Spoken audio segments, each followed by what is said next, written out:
All right, so we're going to continue talking about thermodynamics today, and specifically, we're going to be talking about entropy um, and get into exactly what entropy is. So, before we talk about entropy, we're going to talk about spontaneous versus reversible for reactions. So, a spontaneous process is something that occurs on its own. So, in chemistry terms, this means that it has the energy needed already for the process to occur, so no energy needs to be added to the system. So if you think back when we talked about activation energy and all that, right, some more reactions are going to need that. If they already have enough, the reaction can proceed without extra energy being added in. So that's what a spontaneous process is. Obviously, non-spontaneous is one that doesn't have the activation energy needed, and so it does not occur on its own. Other things need to happen for it to occur. So then we get into reversible and irreversible. So reversible process, this is one where we can restore our system to its original condition with no change in the surroundings. And just to be clear, right, these do not exist in our macro world. Reversible processes are something that occur in at very small levels of existence with infinitesimal changes of energy. And so macro processes just are not reversible. Then we have irreversible. This is what most of the real observable spontaneous processes are. And this is a process that leaves the surroundings changed when the system is restored to its original state. So I'm not going to get into a lot of examples in a lengthy discussion here. You can check out your book. The beginning of chapter 19 has a much more thorough description and some specific examples, as well as some diagrams. I would definitely recommend going and reading that, because this video would be like 40 minutes long if I go into specific examples. Okay, entropy and the second law of thermodynamics. So, entropy. It's a measurement of the randomness or disorder in a system. Basically, for molecules, this represents the number of ways a particle could move or arrange itself. And this usually increases as the energy in a system increases. And the standard units of entropy are joules per Kelvin. So if you remember, we talked about the first law of thermodynamics previously. Now we're going to have the second law here, and that is for any spontaneous process, the entropy of the universe is increasing, right? So essentially it means energy moves from a low or a high concentration of energy to a low concentration of energy. Energy is changing hands.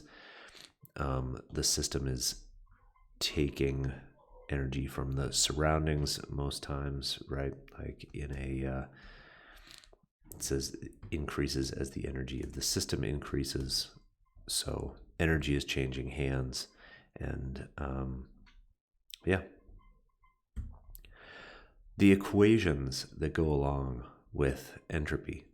So here we have the change of entropy in the universe is equal to the change of entropy in the system plus the change of entropy for the surroundings.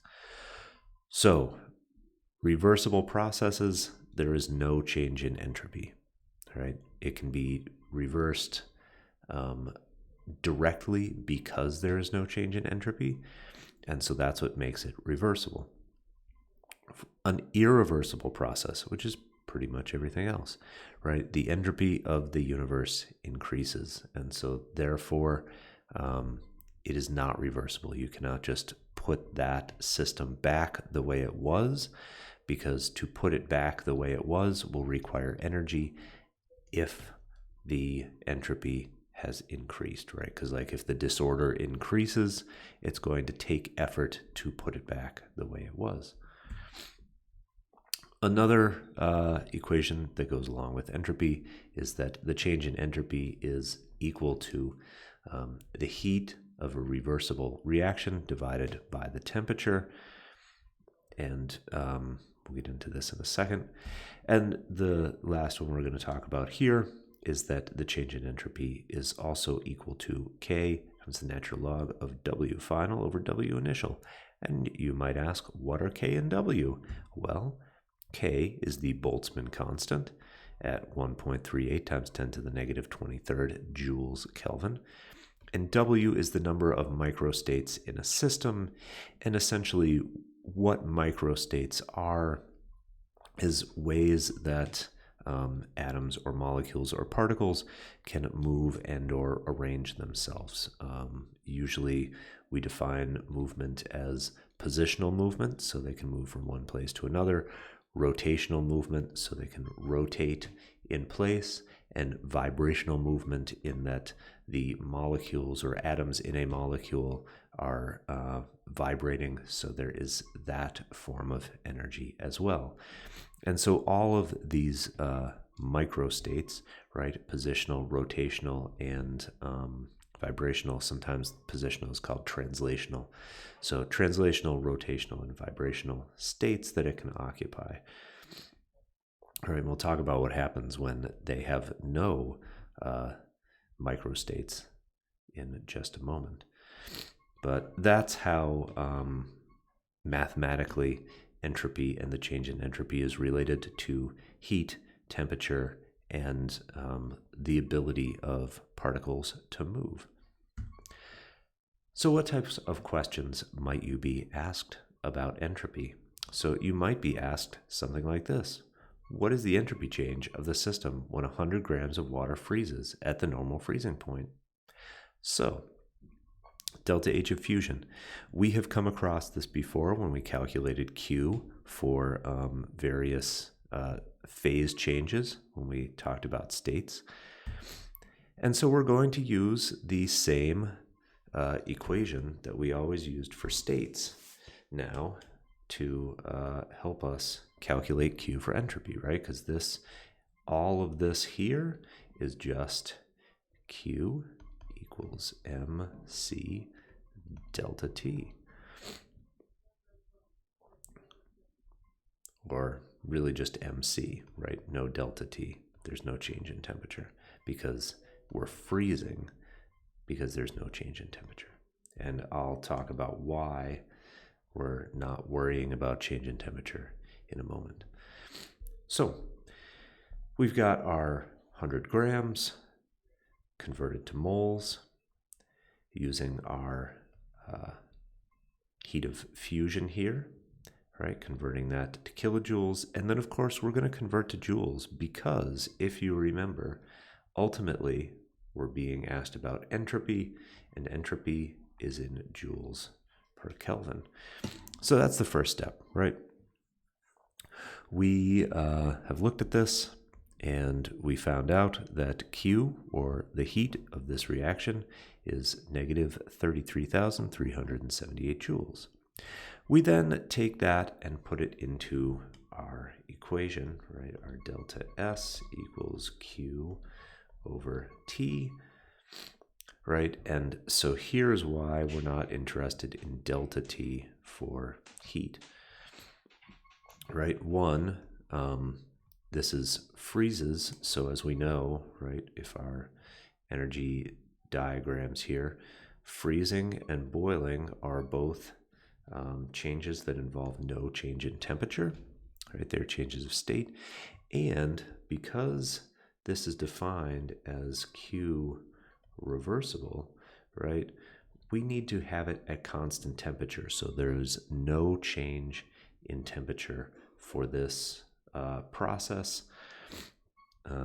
for us to be able to use this, so we can assume that it happens at an infinitesimal incremental change, and so we can make these assumptions at constant temperature. So that means the change in entropy is negative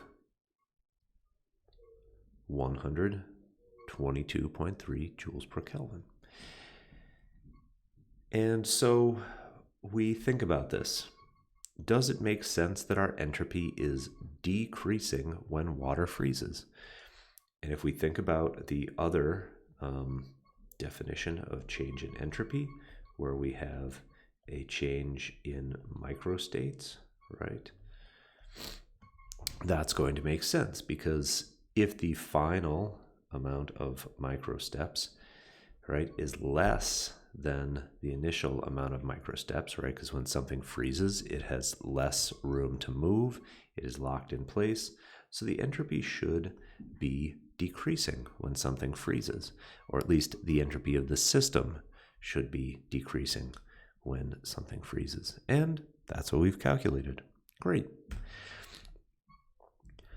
Entropy and the third law of thermodynamics. So third law of thermodynamics states that the entropy of a pure, perfect, crystalline substance at 0 Kelvin is 0. Now, why is this? 0 entropy means no energy, no disorder. So if we take a look at this definition of the change in entropy, right, where we have our Boltzmann constant and our two versions of our microstates, right, we're going to look at if there is no energy and therefore no motion, there are no microstates. And so the final and initial are going to be the same value, which leads us to the change in entropy equals Boltzmann constant times the log or natural log of 1, which, if you know your natural logs, that is 0. And so Boltzmann constant times 0 means that there is no change in entropy. And in fact, there is no entropy in a pure substance at absolute 0. Okay, so the last topic for this video, entropy and chemical reactions. So when we look at chemical reactions, we can look at the entropy change between our products and our reactants. And the change in entropy between the start and end will be determined by what happens in these chemical reactions. So the entropy of a system increases when gases form from liquids or solids, right? More ways that it can move and arrange itself, so increase in entropy. Liquids or solutions form from solids. Again, you are taking something from a solid to a solution or a liquid, so it has more microstates available, more entropy. And then also when the number of gas molecules increases during a chemical reaction, which means that you have more gas molecules, therefore more things flying around, and therefore more disorder. And then the opposite of these is true, right? If you go from a gas to a solid or liquid, entropy decreases.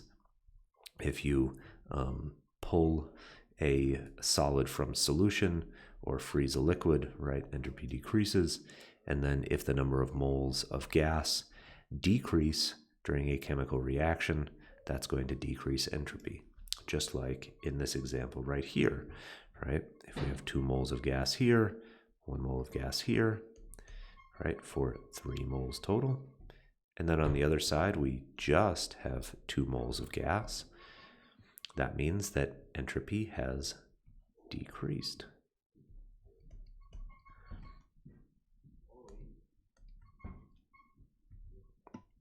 Okay, standard molar entropy. We're going to do a example problem. So calculate the change in entropy of the system for the following reaction at 298 Kelvin. So for this reaction, we have nitrogen and hydrogen combining to form ammonia. And we're going to use this equation where the change in entropy equals the sum of the entropy of the products minus the sum of the entropy of the reactants. Easy enough, just like with delta H. We figure out what we've got here. So our products, ammonia, 2 moles of it, minus 1 mole of nitrogen, and 3 moles of hydrogen. We can look these values up and put them in this equation. It will look something like this. And then all we do is some simple multiplication and addition and subtraction, and we find that the entropy change is negative 198.1 joules per Kelvin. And if we look at what's going on in this chemical reaction, it will make sense that the entropy is decreasing, right? Because we have 1 mole of gas here, 3 moles of gas here for a total of 4 on this side.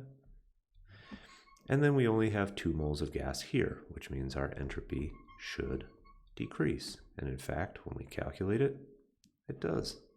Great. Everything works out. Okay, that's it for this video. We'll have one more on thermodynamics, and I'll see you in class.